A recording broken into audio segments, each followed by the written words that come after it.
Your store can hit a record sales day and still lose money by dinner, even after 200 orders. That is the trap. The question is not whether customers buy. The question is where the cash disappears after every order lands, gets packed, and starts triggering real costs. You see revenue, conversion rate, and order count. Those numbers feel like proof the business works, especially on a strong weekend. But if shipping, ad spend, fees, and returns rise faster than contribution margin, every new order can deepen the problem instead of solving it, which is why dashboards often flatter weak stores. This matters because low profit growth creates fake confidence. You order more inventory, scale ads, maybe hire help, and then wonder why the bank balance stays tight by month end. Sales hide the leak long enough for the leak to become your business model, and that is where seemingly healthy brands start choking. Revenue is what customers pay at checkout, whether that is $29 or $290. Profit is what you keep after the full chain of costs takes its cut, including the ugly ones founders forget. The first term you need is contribution margin. That means sales minus variable costs tied to that order, product cost, shipping, payment fees, pick and pack, and ad spend. If that number is weak, scale only multiplies the weakness, like pouring more water through the same cracked pipe. A lot of operators stop at gross margin, which is sale price minus product cost. Useful, but incomplete for actual decisions. You do not pay your bills with gross margin alone. The real stress appears when logistics and acquisition arrive right behind it, usually with less warning than expected. Most unprofitable stores get sliced by the same 4 categories, not one dramatic mistake or one bad campaign. Product cost, customer acquisition, fulfillment, and post-purchase leakage usually work together, each taking a smaller bite that becomes serious in aggregate. So where does profit usually disappear first? Often inside your best-performing offer, not the obvious loser. The very product that drives conversion can carry the weakest true margin once discounts, shipping promises, and ad pressure sit on top of it, especially in crowded categories like beauty or apparel. And why does scaling make it worse? Because many costs are not fixed at all, despite what growth plans assume. They expand with every order, every return, every support ticket, and every extra click needed to win the customer, so volume can intensify fragility rather than reduce it. The first leak is simple pricing math. If your product sells for $30 and lands in your warehouse for $12, that feels fine on paper. But add platform fees, postage support, inserts, damaged units, and a paid click, and the cushion can vanish fast, sometimes before payroll or rent even enters the picture. A $30 order can leave less than $5 before overhead if acquisition costs reach $8 to $10, which is common in competitive channels. That means one return, one reshipment, or one extra discount can erase the entire day's gain, even with decent conversion. The second leak is discount dependence. A discount raises conversion, so you keep using it because the dashboard rewards the move. But if the discount comes directly out of margin while your ad cost stays the same, you buy growth by paying customers to purchase, which is a dangerous habit. This is the brutal trade-off. You can improve conversion rate from 2.1 to 3% and still lower profit per order. Better front-end performance does not matter if the back-end economics get thinner every time you celebrate a sale, which is the counterargument most teams resist. The third leak is subsidized shipping. Customers love free shipping because it removes friction at checkout. Stores hate the invoice later. If you promise free shipping without a threshold that protects average order value, you quietly absorb a cost customers no longer see, and hidden costs are the easiest ones to normalize. A smart threshold can force bigger baskets.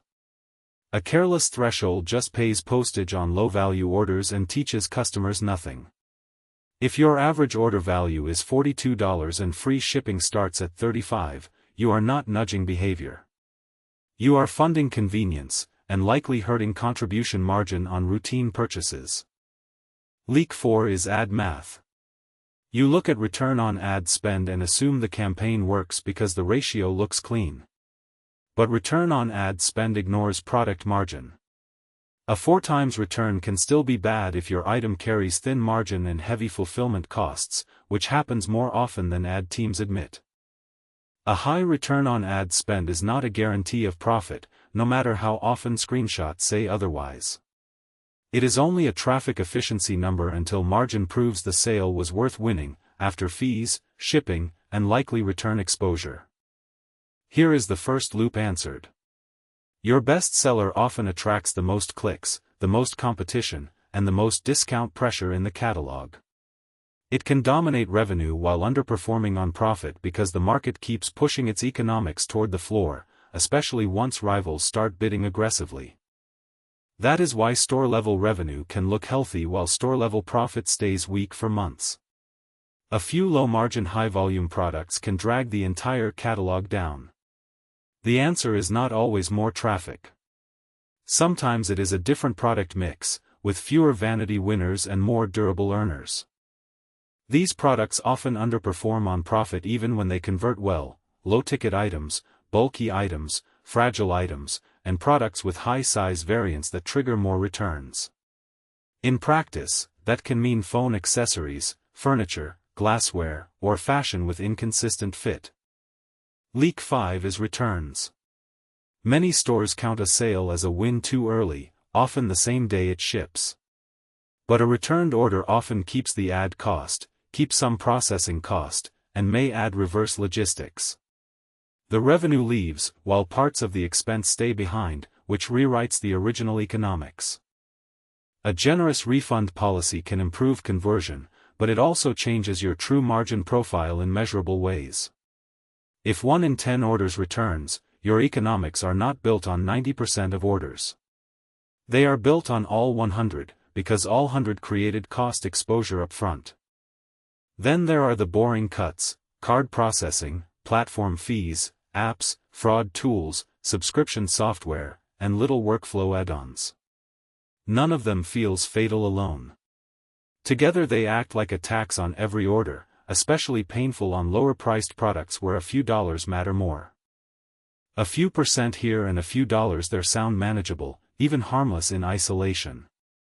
But e-commerce is a compounding business. Margin leaks compound too, especially when they touch every order instead of rare exceptions, which is why tiny frictions become big annual problems. Now the second loop gets answered. Scaling can make profit worse because inventory ties up cash before profit appears, sometimes for 30, 60, or 90 days. If you reorder based on sales velocity without margin discipline, you lock money into products that are busy but not productive, which is a subtle trap. This is why founders say, "We are growing, but it never feels easier." Revenue creates activity. Profit creates oxygen. Cash flow decides whether you can reorder, survive a slow month, or absorb a platform shock without panic, like a sudden CPM jump or delayed supplier shipment. The twist is that more sales are not always the first fix. Better sales are. A store with fewer orders but stronger contribution margin often grows more safely than a store chasing volume through discounts, cheap offers, and expensive traffic, even if the second store looks louder online. You do not get paid in order count. You get paid in retained dollars that survive the full cost stack.